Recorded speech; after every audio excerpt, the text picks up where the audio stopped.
C'est presque déraisonnable l'attachement qu'on peut éprouver pour le France, mais ça marque aussi à quel point il a été important pour les Français, cet objet, comme je vous disais, de fierté nationale, à une époque où on en avait certainement grand besoin.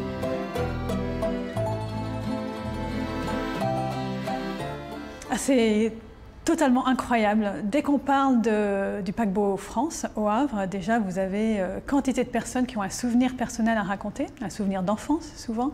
Le bruit de la sirène, la vague d'étraves dans lesquelles les enfants aimaient plonger également. Et puis le Havre étant son port d'attache, finalement France était un peu comme un citoyen de la ville. On a toujours besoin à un moment ou à un autre d'un objet sur lequel on puisse reporter la fierté nationale. Et France était celui-là.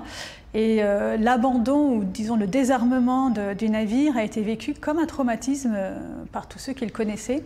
Cette image du France désossé en Inde, c'est vraiment une image marquante? Un navire inéluctablement termine soit au fond de l'eau, soit au bord d'une plage.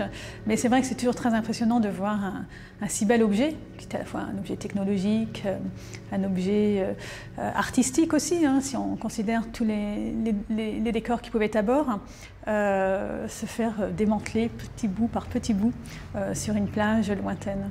Alors au Havre, on a beaucoup de chance parce qu'on a à la fois un petit bout du nez, la pointe de l'étrave, qui a été conservée. Et c'est très bien qu'elle soit au Havre, hein, c'était son port d'attache et je trouve que c'était très bien qu'il soit là. Et sinon, chez French Hands et compagnie, on a la chance de conserver le patrimoine et l'histoire, notamment de la Compagnie Générale Transatlantique. Donc énormément d'archives, mais également des affiches, des menus, des pièces d'orfèvrerie, du mobilier. Des tapisseries aussi. Est-ce qu'il y a eu des projets alternatifs pour récupérer ce paquebot France? Et on aurait pu imaginer qu'il soit transformé en navire de croisière, si ce n'est qu'il n'était pas vraiment adapté, il allait trop vite. Et puis il y avait des coûts d'exploitation trop élevés pour cela. Ensuite, il y a eu des projets d'en faire un hôtel flottant.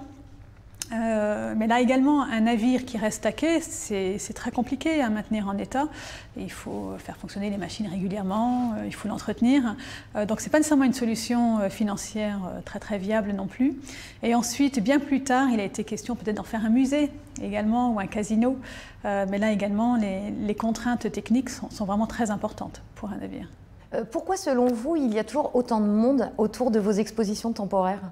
C'est intéressant parce qu'il y a un vrai rapport intergénérationnel. Les grands-parents expliquent à leurs petits-enfants, ils ont vu le Havre, ils ont vu le France quand ils étaient plus jeunes, ils ont pu monter à bord, ils ont travaillé.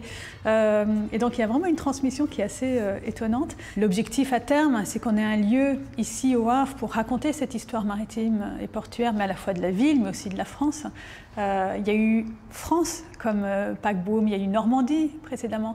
Il y a eu des navires qui allaient vers le Japon, vers l'Océanie. C'est des navires qui ont fait les guerres, qui ont fait les périodes coloniales. Donc c'est toute une histoire de la France qui est reliée au transport maritime.